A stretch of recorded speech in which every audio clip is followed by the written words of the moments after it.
ஆமாங்கய்யா, நான் கூட சமைக்கிறப்ப கையில் சுட்டுக்குவேன். ஆனால் நந்தினி இந்த வீட்டுக்கு வந்து எவ்வளோ நாள் ஆச்சியா, கையில் சுட்டுக்காதியா, ரொம்ப கவனமாக இருக்குமையா. அப்ப எப்படி இன்னைக்கு மட்டும் இப்படி நடந்துச்சு?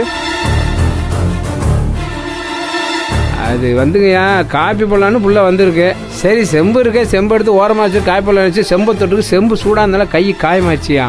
பாவமையா, புள்ள கதறி துடிச்சிருச்சியா.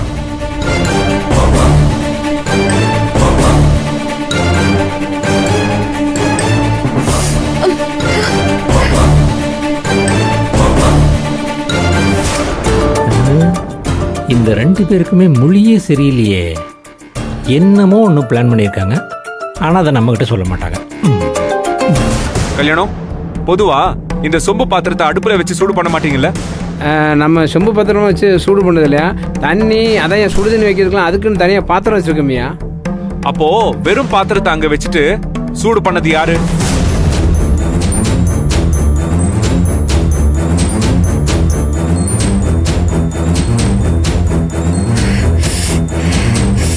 டாடி, கிச்சன்ல ஃபுல் டைம் இவங்க 2 பேர் தான் இருக்காங்க. இவங்களுக்கே இத பத்தி தெரியலனா அப்போ இத வேற யாரோ வச்சிருக்காங்கன்னு தானே அர்த்தம். டேய் என்னடா, உன் பொண்டாட்டிக்கு ஜலதோஷம் பிடிச்சா கூட வீட்டுல இருக்கிறவங்க தான் காரணம்னு சொல்லுவ போல இருக்கு. கண்ணை பொடனில வச்சுக்கிட்டு அடுப்பு முன்னாடி வேலை செஞ்சா இப்படிதான் ஆகும். இல்ல சுந்தரவள்ளி, அவன் லாஜிக்கா தான் பேசுறான். இல்லன்னா வெறும் பாத்திரம் எப்படி அடுப்புல சூடாகும்? ஐயா ஐயா, இது ஏன் தப்பு தான். நான் தான் சொம்ப அடுப்புல வச்சு சூடு பண்ணேன், அப்புறம் அதை மறந்துட்டேன். நந்தினி, உனக்கு ஒழுங்கா போய் கூட சொல்ல வரல. எதுக்கு நீ இப்படியே பண்ணிக்கிட்டு இருக்க? இல்ல சார், நான் உண்மையை தான் சொல்றேன். அப்போ ஆரம்பத்திலே இந்த உண்மையை சொல்ல வேண்டியதானே? ஏன் இவ்வளவு நேரம் அமைதியா இருந்த? நான் கேள்வி மேல கேள்வி கேட்டதும் உடனே நீ சொல்றியா? நந்தினி, நீ இதை யார காப்பாத்துறதுக்காக பண்ணிக்கிட்டு இருக்க? அதான் அவ தப்ப அவளே ஒத்துக்கறாளேனா, அப்புறம் நீ ஏனா மத்தவங்க எல்லாம் சந்தேகப்பட்டுட்டு இருக்க? ஏய் குட்டி சாத்தா, நீ எல்லாம் இப்படி பேசுற பாத்தியா? அதனாலதான் எனக்கு டவுட் அதிகமாயிட்டே இருக்கு. புரியுதா? நந்தினி வேணா போய் சொல்லி யார வேணாலும் காப்பாத்துட்டோம். ஆனா நான் அதை எப்படி கண்டுபிடிக்கிறேன்னு மட்டும் பாரு. நீ பாத்துட்டே இரு. கல்யாணம் ஐயா, அந்த பாத்திரத்தை எடுத்துட்டு வா. எடுத்துட்டாரு. ஏமா, இந்த பஞ்சாயத்துலலாம் சொம்பு வைப்பாங்கல்ல, இப்போ சொம்பே பஞ்சாயத்து ஆயிடுச்சு.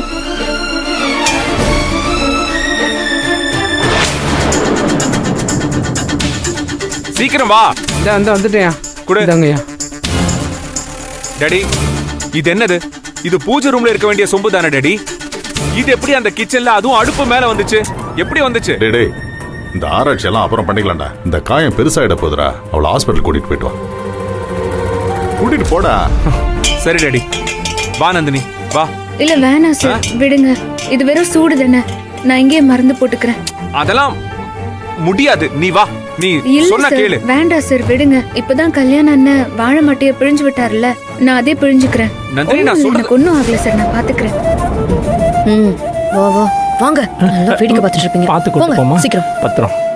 கல்யாணம் சரி வா தாயே, நான் சொல்றத கேளு நந்தினி. கை சரியாயிரும். வாத்தா வா.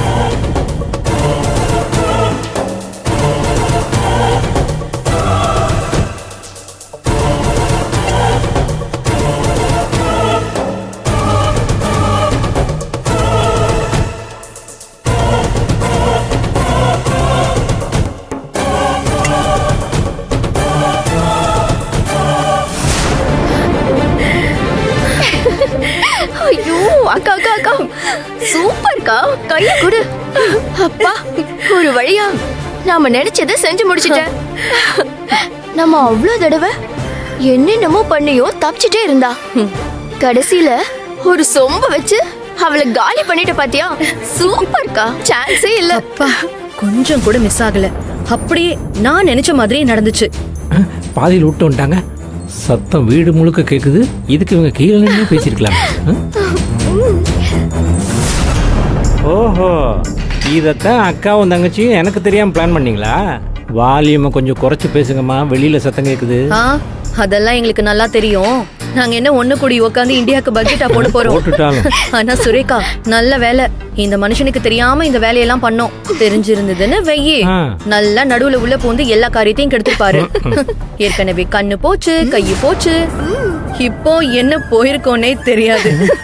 சுரேகா உன் அக்கா கொஞ்சமாவது ஈவிரகத்தோட பேசுறாள பாத்தியாமா? உங்ககிட்ட புருஷனா வேலை பார்க்கறதுக்கு எனக்கு பாரத ரத்னா விருதே கொடுக்கலாமா? கொடுக்கலாம் கொடுக்கலாம். மாமா சும்மா இருங்க மாமா. அக்கா அவ கையில சுட்டுக்கிட்டு அப்படியே அங்க நிக்கும் போது அவ மூஞ்சி போன போக்க பாக்கணுமே. பா, நல்லா வேணும்க்கா அவளுக்கு. என்ன திமிர் இருந்தா நம்ம அம்மா கையெழுத்து போடுற அதே செக்குல அவ கையெழுத்து போடுவா. நம்ம அம்மாவும் இவளும் ஒன்னாக்கா? சூர்யா தான் சொல்றான்னா இவளுக்கு எங்க போச்சு புத்தி? அப்படியே அவன் சொன்ன உடனே இதுதான் சாக்குன்னு அவ கையெழுத்து போட்டால. அதுக்குதான் அந்த கையிலே சூடு வச்சாச்சு. இப்ப என்னக்கா பண்ணுவா அவ? ஒண்ணுமே பண்ண முடியாது. அவ பாட்டுக்கு என்னமோ ஹாஸ்பிட்டல் அதெல்லாம் வேணாம் அது இதுன்னு சொல்லிட்டா. ஆனா காயம் ரொம்ப அதிகமா இருக்கு. அதுவும் தீ காயம். அவ்வளோ சீக்கிரத்துல எல்லாம் சரியாகாது. குறைஞ்சது 2-3 மாசம் கூட ஆகும். அப்படின்னா ஒரு 2-3 மாசத்துக்கு அவளால செக்ல கையெழுத்தே போட முடியாது, அப்படிதானக்கா? அதேதான். சோ இம்மீடியட்டா சைனிங் அத்தாரிட்டிய வேற ஒரு பர்சனுக்கு மாத்தியே ஆகணும். வேற வழியே இல்ல. Of course, Your Honor. Yes. குடியை கெடுக்கிறதுல இவளுக்கு கோல்டு மெடலே வாங்கியிருப்பாளுக்கு போல இருக்கே. இவளுக்கு கிட்ட கொஞ்சம் உஷாரா தான் இருக்கணும். வெகுளித்தனமா இருந்தோம் நம்மளையே கூறு போட்டு கூவி வித்துட்டு போயிருவாளுங்க. ஆனா அக்கா, சூர்யா மனசுல சந்தேகம் வந்துருச்சே. செம்ப சூடு பண்ணது கண்டிப்பா நந்தினி கிடையாதுன்னு ஸ்ட்ராங்கா நம்புறான். செஞ்சது யாருன்னு வேற கண்டுபிடிச்சு காட்டுறேன்னு சொல்றான். சொன்ன மாதிரியே பண்ணிட்டான்னா என்னக்கா பண்றது? அதெல்லாம் பண்ணும்போது பாத்துக்கலாம் விடு. அதுவும் இல்லாம இதெல்லாம் நாம என்ன தனியாவா பண்ணிருக்கோம்? அம்மா சொல்லி தானே பண்ணிருக்கோம். அப்படிலாம் ஒண்ணும் அம்மா நம்மள விட்டுற மாட்டாங்க, புரியுதா?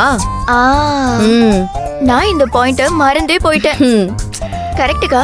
அம்மா நம்ம பக்கம் இருக்கிற வரைக்கும் நமக்கு ஒரு பிரச்சனையும் கிடையாது. அப்புறம் சோத்துக்கு என்ன பண்றது? ஆமா, மாமா ஏன் வேற பக்கம் நிக்கிறாரு? இல்லம்மா, நான் எப்பவுமே உங்க பக்கம் தான். நம்ம எல்லாம் ஒரே பக்கம் தான். ஆமா, நீங்க என்ன தப்பா புரிஞ்சுட்டீங்கம்மா. மாதிரி நீ ஷார்ப்பா பண்ணிட்டமா. என் ஒய்ஃப் ஆச்சே.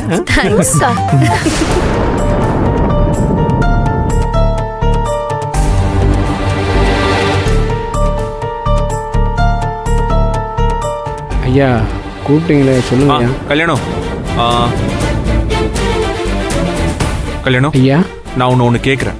ஆனா பதில் சொல்லணும், பொய் சொல்லக்கூடாது. சொல்ல மாட்டேன்ல? என்னைக்கு நான் உங்கள்ட்ட பொய் சொல்லியிருக்கேன்? நீங்க கேளுங்க, நான் சொல்றேன். சரி, அப்படின்னா நீ எனக்கு உண்மையை சொல்லு. நந்தினி இப்ப கீழே கையை சுட்டுக்கிட்டால? ஆமாங்க ஐயா. நிஜமாவே அதுல என்ன நடந்துச்சுன்னு சொல்லு கல்யாணம். அவளை கேட்டா அவன் நானே சுட்டுக்கிட்டேன்னு பெரிய தியாகி மாதிரி பேசிக்கிட்டு இருக்கா. அது பொய்ன்னு சொல்லும் போதே எனக்கு தெரிஞ்சிருச்சு. ஆனா கண்டிப்பா கல்யாணம் இதுக்குள்ள வேற என்னவோ நடந்திருக்கு. உனக்கு அது தெரியும்னு நான் நம்புறேன். அது என்னன்னு மட்டும் நீ சொல்லணும்.